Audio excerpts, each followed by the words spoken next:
ملت میرے اعلیٰ حضرت سے کسی نے پوچھا تھا کہ حضرت جی بی بی نعت پڑھ سکتی ہے؟ فتاوی رضویہ کی 14ویں جلد،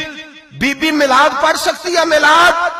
اعلیٰ حضرت نے فرمایا اگر بی بی میلاد پڑھ رہی ہو، نعت پڑھ رہی ہو اور اس کی آواز غیر محرم کے کانوں تک جا رہی ہو، فرمایا اسے ثواب نہیں ہوگا، اسے حرام کام کرنے کا گناہ دیا جائے گا۔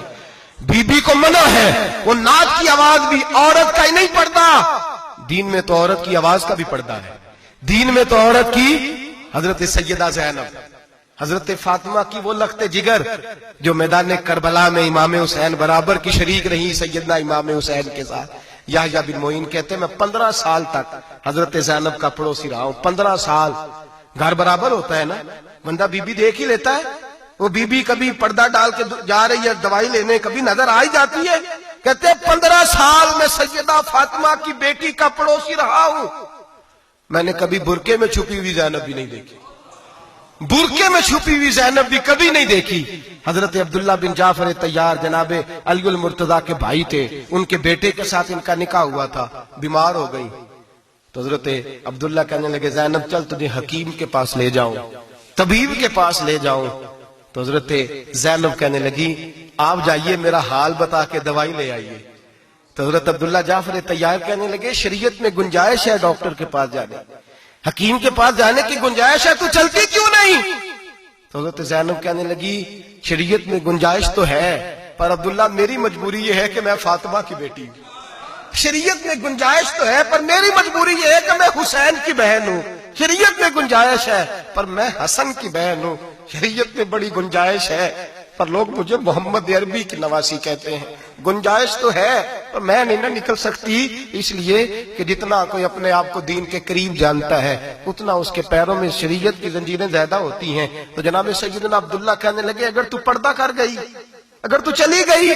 تو فرمانے لگے یہ تو اللہ کی مشیت ہے، تو دوائی لا دے تاکہ میں کھا لوں، اور اگر میں چلی گئی تو میں اپنی ماں سے جا کے کہوں گی کہ اماں ساری تکلیفیں میں نے چھاتی پہ برداشت کی ہیں پر میں نے تیرے پردے پر آنچ نہیں آنے دی۔ میرے بھائی یہ اسوہ نور ہے، یہ اسوہ حسنہ ہے، یہ ہمیں سکھایا جا رہا ہے۔ میرے حبیب کریم کی بیویوں کا یہ حال تھا، بیویوں کا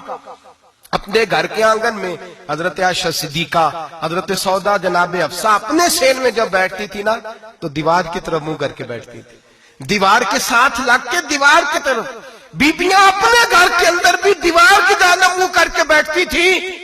لوگ پوچھتی، بیبیاں پوچھتی کہ اپنے گھر میں بھی دیوار کو منہ کرنے کا مطلب؟ کہتی ہو سکتا ہے کچھ چھت پہ چڑھے اچانک نظر پڑے تو ہم چاہتی ہیں پھر بھی ہمارا چہرہ نظر نہ آئے اسے، پھر بھی ہمارا چہرہ نظر، ہم اپنے گھر کے اندر بھی پابند رہتی ہیں کہ ہمارے چہرے نظر نہ آئے۔ خدا را بڑے پیسے زندگی میں لوٹائے ہیں، 1000 1500 برقعے پہ بھی خرچ کرو، وہ گھر لے جاؤ، وہ اماں کو بھی دو، بہن کو بھی دو، بیوی کو بھی دو، اس کو کوئی پہن لے، اس لیے کہ جب تو حضرت فاطمہ کے طریقے کا پردہ کرے گی تو تیرے آنگن میں سیدہ زینب کی طرح کی بیٹیاں پیدا ہوں گی، وہ اس سنت پہ چلنے والی بیٹیاں تیرے آنگن میں آئیں گی۔